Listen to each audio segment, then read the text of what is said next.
discúlpeme, pero perdóneme, el abogado tiene que saber inglés. Y no nada más el inglés que hablan todos, también el lenguaje técnico. ¿Por qué? Porque hay lenguaje técnico en materia de leyes, ¿de acuerdo? Al respecto del derecho, en inglés. Entonces el abogado tiene que conocerlo. Y nada de que, ay, es que yo no sé pronunciar en inglés. Yo estudié desde la primaria en inglés, fui a escuela particular desde chico y estudié el inglés desde la primaria hasta la universidad, ¿sale? Me la aventé seguidito, no en escuelas particulares como tal, ya la secundaria me la aventé en abierta, pero me tocó todavía inglés en la secundaria, en la preparatoria me tocó inglés, ¿no? Estudié en un Cebetis y estudié en una escuela, en una secundaria técnica, me tocó inglés en esa época, me tocó en el Cebetis también inglés, y me tocó en la universidad también inglés, ¿sale? Pues tampoco sabía, pero tuve que aprender. Nos tenemos que dar esa oportunidad. Ahora, ahí les va un tip. Ahí les va un tip muy importante que considero yo que no deben de echar en saco roto. Y este tip va en materia de aprendizaje. Cuando recién empezamos el derecho, todos, sin excepción, eh, nos cuesta mucho trabajo. Agarramos un libro y ¿qué pasa? Agarramos un libro que quieran. Teoría del delito de López Betancourt, que es el libro más difícil del mundo. Pareciera que está en otro idioma. O nos empieza, empezamos a bostezar, nos da sueño, nos empezamos a cansar, no entendemos, leemos el mismo párrafo 3 o 5 veces y no lo entendemos. Les apuesto que a todos les ha pasado eso. Les apuesto lo que quieran. Sí. Bueno, ¿quieren saber por qué pasa eso? Sí. Por un factor bien simple. Porque el cerebro no está entrenado. Esto es como cuando vas a hacer ejercicio, ¿no? Cuando vas a correr la primera vez. Empiezas bien fregón, estás corriendo, dices, no, pues sí lo puedo hacer diario, ¿no? El día siguiente, ¿cómo estás? Ay, mis piernas no las aguanto, mi rodilla, ¿no? Y ahí estás otra vez, haciendo otra vez, estás corriendo. Dices, ay, no, sí estuvo bien pesado ayer, me pasé, ¿no? Y el día siguiente todavía también te duele. Toda la semana te va a doler, ¿sale? Pero ¿qué pasa? Va creando tu organismo se empieza a acostumbrar. Es lo mismo que le pasa al cerebro. Así como tu cuerpo se resiste a hacer ejercicio, tu cerebro también se resiste. A ver, espérate, tú y yo no leemos. Tú y yo leemos otras cosas, leemos lo del Facebook, leemos otras cosas, pero no leemos, ¿cómo se llama? Términos jurídicos, ¿qué te pasa? No, yo no juego, yo sí no juego, y tu cerebro se pone a hacer otras cosas o empieza a pensar en otras cosas. ¿Por qué? Porque se resiste a aprender. Pero ¿quién manda? ¿Ustedes o su cerebro? Nosotros, ¿no? Entonces, como nosotros mandamos, nosotros controlamos el cerebro. Y papacito, ¿no quieres trabajar? Pues te fregaste porque hoy te tocó trabajar. Recomendación número 1 para empezar a leer términos jurídicos. La recomendación número 1 para empezar a leer es leer un libro que les guste, el que quieran. Si quieren chutarse el de Harry Potter, chútenselo. Si quieren chutarse el de, obviamente libros no tan complejos, el de Diario de Ana Frank, ¿cómo se llama? Algún libro, el que quieran, no les voy a poner un límite. Ana Rice y ¿cómo se llama? Que apenas murió. Ana Rice y ¿cómo se llama? La reina de los condenados, ¿no? No es cierto. Cualquier libro que quieran, ¿no? El Alejandro Dumas y los tres mosqueteros, ¿no?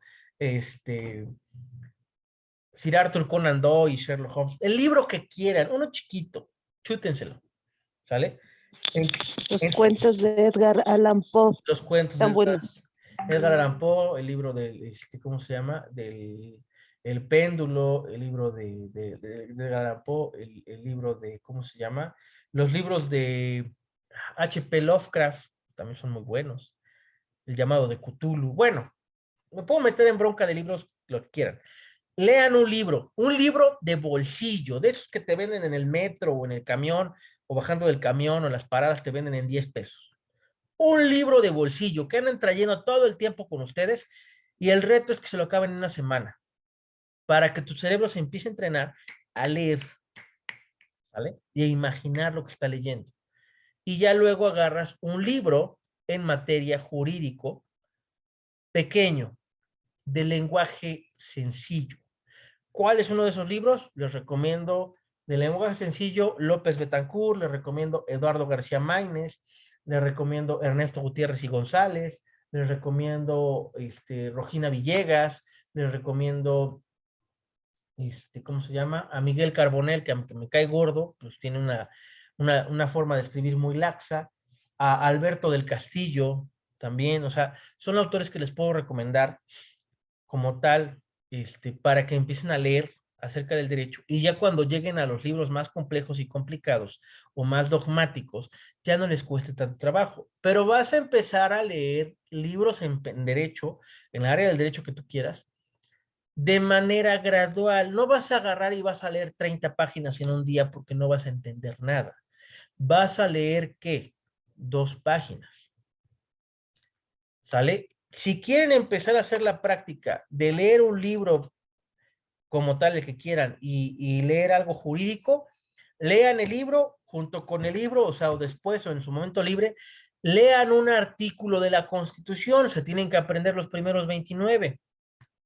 Si van a ser abogados, todos los abogados se tienen que aprender los primeros 29, primeros 29 artículos de la Constitución, aprendérselos así. No de memoria, la idea no es esa, la idea es que entiendan qué dice ahí. Si vas a leer un artículo de la Constitución, el primero pues, te habla de qué? De derechos humanos, garantías constitucionales, de los tratados internacionales ratificados por México, ¿no? Eso te dice el párrafo 1. El párrafo 2, ¿qué te dice? Ah, el principio pro persona, que la ley le va a otorgar a la persona siempre la protección más amplia, ¿no? El párrafo 5 de la Constitución, del artículo 1 de la Constitución Política de los Estados Unidos Mexicanos, habla de la no discriminación a las personas. Y así vas a leer un párrafo al día, un artículo y el párrafo primero. Luego, al día siguiente, ese mismo artículo, el párrafo segundo. Y así, para que tu cerebro se empiece a acostumbrar. Tienes que desentrañar lo que leíste. Deshebrar el pollito, le decimos, o deshebrar el quesito, ¿no? El quesito de Oaxaca o el quesito deshebrable, ese lo vas a deshebrar en la mente de lo que estás leyendo para entender lo que leíste. No, un buen abogado no es el que se aprende los artículos, un buen abogado es el que los entiende. Yo entendí que el artículo del Código Nacional de Procedimientos Penales en materia de denuncia es el 225 y en materia de querella es el 222. ¿Por qué? Porque lo entendí. No, es al revés. El deber de denunciar está en el artículo 222 y el de querella o equivalente es el 225. Porque lo comprendí, por eso lo pude aprender. El de los derechos del imputado están en el artículo 20, inciso B, y tiene varias fracciones. ¿Y qué dice la fracción primera? Ah, que toda persona imputada tiene el derecho de que se le presuma la inocencia. La presunción de inocencia es un derecho humano. Ya lo tengo grabado acá, porque lo comprendí, no porque me lo aprendí de memoria, porque comprendí el artículo. La fundamentación y motivación, artículo 14 y 16, actos de molestia, actos de privación. Actos de privación, artículo 14, párrafo primero. No, párrafo segundo, perdón. Actos de molestia, artículo 16, párrafo primero. Que todo acto por parte de la autoridad, tanto sea de privación como de molestia, tiene que fundarse y motivarse. Si no, no lo pueden hacer.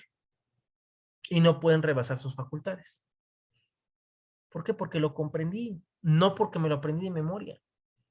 Es igual, ustedes necesitan aprender las cosas no de memoria, sino de comprensión. Si quieren competir allá afuera, tienen que empezar a leer. Y yo sé que cuesta trabajo, y es la única forma en la que lo van a poder hacer, comprendiendo lo que están leyendo, entendiéndole, poner el 110%, porque la competencia allá afuera está muy fiera, muy fea, ¿de acuerdo? Y como tal, pues, se tienen que preparar así. Tienen que entrenar su cerebro para poder entender el derecho leyéndolo. claro, mis clases son importantes. Claro que las clases que les doy, con mucho gusto se las doy para que entiendan todavía más, para que la amplitud sea más amplia. Pero si no complementan eso leyendo, tienen un pie de desventaja al que sí lo hace. ¿De acuerdo? ¿Podría mandar algunos libros de los que acabas de mencionar, licenciado? Claro, sin problema. Sin problema se los mando. A ver, de donde ustedes están, no importa si hayan egresado, si están apenas estudiando, no interesa. De donde ustedes están a donde yo estoy, hay 156 libros, hasta el día de hoy, de diferencia. En materia jurídica. Yo en promedio al año, para no tener dislexia, tengo que leer de 23 a 30 libros al año. Yo es lo que tengo que leer al año. Entonces, en materia de derecho tienen 56 libros de diferencia entre ustedes y yo. Y eso especulando que por lo menos ya leyeron 4. Si no, son 160. ¿De acuerdo? Que tengo de ventaja sobre ustedes. Para que tengan el conocimiento que yo tengo. No parecen muchos libros. ¿De acuerdo? Y eso apenas los conté. No parecen muchos libros. Pero si no lees, es una ventaja abismal, es enorme. ¿De acuerdo? ¿Sale? Es un abismo de diferencia, pero si lees, pues no es una ventaja tan grande, ¿de acuerdo? Pueden llegar, pero el asunto ahí es que no nada más es leerlo. O acabar tu libro, te lo acabas. Leerlo por leerlo, te lo acabas. El tema ahí es que yo nada más leo el libro, lo comprendo. Y si no lo comprendo, no lo entiendo, me paro en una parte, me pongo a analizar, le pregunto a alguien más, investigo, hago investigación al respecto de las palabras que no entiendo. ¿Por qué creen que les puedo hablar del injusto penal, de la conducta típica antijurídica tan fácil? ¿Por qué? Porque lo comprendí, pero no crean que lo aprendí de la noche a la mañana. Me llevó rato aprenderlo, me llevó comprensión al respecto.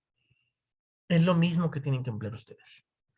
Pues bueno, no les quito más su tiempo, les deseo una excelente noche, porque no he comido, la verdad tengo hambre, desayuné muy tarde, pero sí tengo mucha hambre ahorita, entonces me voy a ir a comer.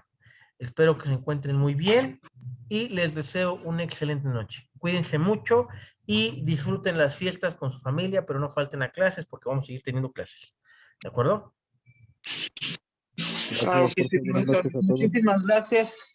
Tenga una excelente noche y buen provecho. Muchas gracias. Cuídense mucho. Que estén muy bien. Hasta luego. Un fuerte abrazo. Hasta luego. Bye.